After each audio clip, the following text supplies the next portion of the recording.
xullas shu kuchli duolar qabul bo'lyaptimi? Oxiratdagi ya Robbil alamin.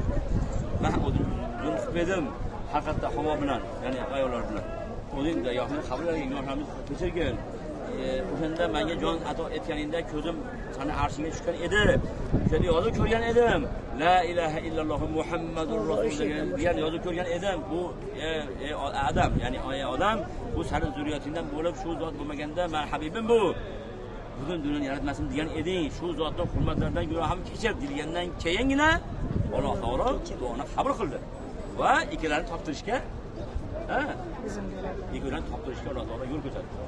Va mana shu joy, aynan shu joy mana Jabal Rahmat deyiladi. Arafat maydoni shu yerda topishgan. Shu yerda duolar buni ijobat bo'lib topishgan. O'shaning uchun muhim joy bu. O'shaning uchun tog'ning buni to'g'ri Arafat deyiladi. Bu bo'yiz bilan topishib, istashib ketdilar-da. Rahmat tog'i Arafat